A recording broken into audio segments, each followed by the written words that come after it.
It's July 1942, and under cover of the dark desert sky, a column of 18 jeeps winds through the treacherous North African landscape. Major David Stirling leads the British Special Forces on a mission to attack a critical German airfield 230 miles northwest of Cairo, deep behind enemy lines. But even though Stirling has confidence in his team, he's feeling anxious. Where's the airfield?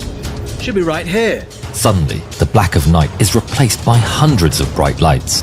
At first, Stirling thinks they've been spotted, but it's only when the roar of an aircraft's engines pierces the silence that he realizes what's happening. One of the Luftwaffe planes is about to land at their target. On Stirling's left are SAS legends Captain Paddy Mayne she's a beautiful sight, sir. and Lieutenant Carol Mather. On his right, a unit from the French SAS. The French leader, aspirant André Zirneld, waits eagerly for Stirling's command. Time to go to work, boys.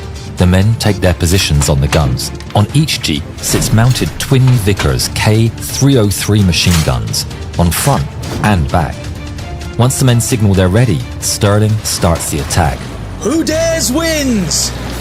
The engines roar to life and the line of jeeps begin to move forward. They race over the desert sand, charging into battle. At around 800 meters from the airfield, the once messy fleet of jeeps forms into a neat line, with Stirling's vehicle right in the middle, and Zirnheld and the others flanking either side. Then, as one of the commandos who was there, Stephen Hastings, said, There was, first, one tentative burst, then the full-on chaos of 68 machine guns blasting away. The power of the guns shake and rattle the jeeps as they spray the target randomly. The twin Vickers are now firing 1,000 rounds per minute. That's 34,000 rounds of ammunition tearing across the illuminated runway every 60 seconds, tearing any aircraft they hit to pieces. From the Germans' perspective, it's just a wall of fire and noise, with red and white tracer bullets zipping towards them, tearing through anything they hit, while incendiary bullets light the planes on fire. It's a terrifying sight. The German Ju-52 that was coming in to land spots the trace of fire, but they're already on their final approach and are forced to touch down. Right after they land, the German defenders cut the lights, plunging the airfield back into darkness. The attackers stop firing, but this is just the start of their plan. Stirling pulls out a flare gun and shoots it into the sky. The flare arcs high, lighting up the desert in green. Forward! He calls as the jeeps rush onto the airfield. Stirling leads the charge, followed by Zirnheld with their jeeps rolling onto the runway in a tight formation, 2 columns, each about 4.5 meters apart. Stirling becomes the tip of a deadly arrowhead. They let loose their guns on the parked German planes. They blow Stuka dive bombers to pieces and then turn their fire on the Bf-109 fighters. Nothing gets spared. Ju-88s, Bf-110s, Ju-52s. The pride of the Luftwaffe goes up in flames in the desert night. For the German troops, it's a total disaster. They're caught completely off guard and are in shock. Some of the men hide under the parked aircraft. It's not a good decision. The crew of the recently landed Ju-52 scramble to switch off their cockpit lights and engines, trying to hide among the other planes. The jeeps crawl by at a slow 2.5 miles an hour, barely faster than a brisk walk.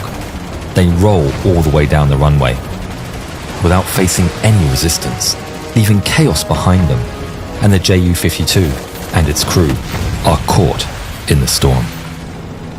The convoy hits the end of the runway and turns towards the taxiway, where more parked aircraft are waiting. Stirling signals to stop and quickly checks that all his jeeps are in line. Satisfied, he gives the go-ahead and they continue their rampage of destruction down the taxiway. But that short break gives the German defenders a moment to regroup.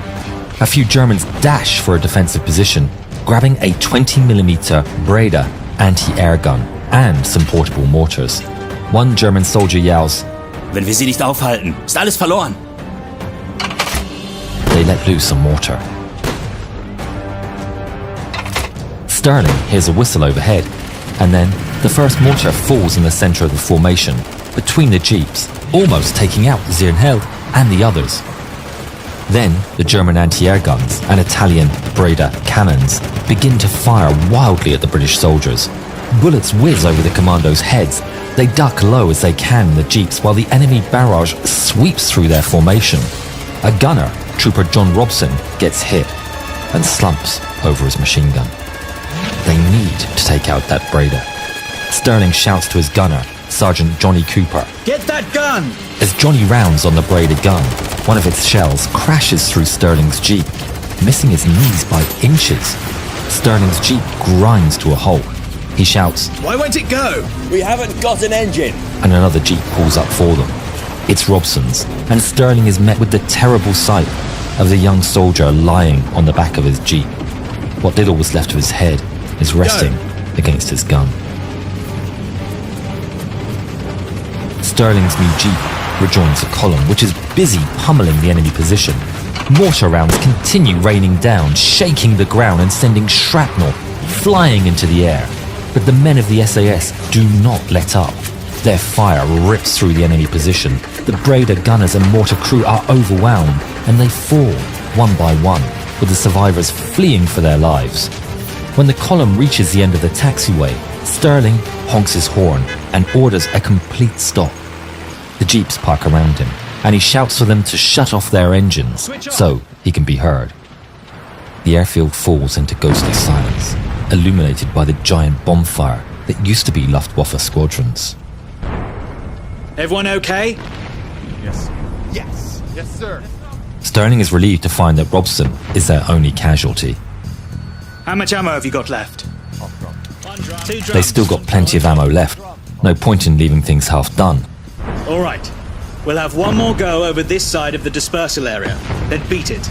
And watch out for those bloody Breda guns. The engines roar back to life and they head towards the edge of the airfield. They drive past the wreckage with shredded and burning planes everywhere. Among the debris they spot a Bf-109 that's still intact, and they open fire, turning it into a pile of metal scrap. Sterling raises his flare gun one more time and fires. This time, it's a red flare, and it signals their retreat. They're done. Or so they think. But under the glow, legendary officer Paddy Mayne spots an untouched Ju-52 transport among the wrecks. Without warning, Paddy jumps out of his jeep. He grabs a bomb and places it on top of the transport's wing, before going back to his men. Come on, let's go. The Ju-52 explodes into flames as the SAS men speed off into the night. The Germans will send planes to look for them, but the men have got a plan. Their jeeps split into 4 groups. One group is headed by Lieutenant Carol Mather. They drive through the night, and then, as dawn breaks, they hide their jeeps in thick bushes and decide to cook breakfast. Over the sizzle of sausages and the rumble of boiling water, they hear something. Aircraft! A German dive bomber passes overhead. As it circles by, sweat drips from the men. With a sigh of relief, they realize the Germans haven't seen them. So, they carry on cooking their meal, when suddenly they spot another. And another. Mather whispers, It's like a swarm of angry bees! and then shouts to his men. Take cover! All 12 men duck under the bushes and hide. By then, the French group is dangerously out in the open. They manage to find some cover under a small ridge, but it's not enough, and they too hear the roar of engines in the distance. Zunelt begins to scan the sky, and his eyes lock on the incoming aircraft. Don't move. They all freeze as 4 German Stukas head straight for them. They've been spotted. Take cover! In a flash, bullets rain down upon their positions, and the soldiers are caught in a deadly storm of lead and sand. While this is happening, Sterling's team is burying their fallen comrade, John Robson. They don't see any German planes, so they use the moment of calm to give him a military-style funeral, marking off his grave with a makeshift cross made from cans. But the quiet service is interrupted by the sound of an engine. They freeze and, looking up, lock eyes with another Stuka bomber. Thankfully, it doesn't spot them and flies on. Back at the French camp, it looks like they might have survived the attack. Despite the noise and the chaos, everyone's fine. Then the Germans turn back. The Stukas keep attacking for several minutes until they run out of ammo. As the planes fly away, the desert wind is the only sound remaining. That and a slow, laboured breathing. Second in command, Francois Martin, stumbles back up. It's carnage. 2 of their 3 jeeps are wrecked, and a man is lying on the ground. It's Zirneld. He's been hit in the stomach and shoulder. They lift him to the remaining jeep and speed away. Night falls at last, and Mather's group pushes on through the desert. His men are thirsty, sunburnt, and desperate, but they're alive. But it doesn't take them long to find the rendezvous point. Soon after, they're joined by Paddy Main's unit, who didn't face much resistance.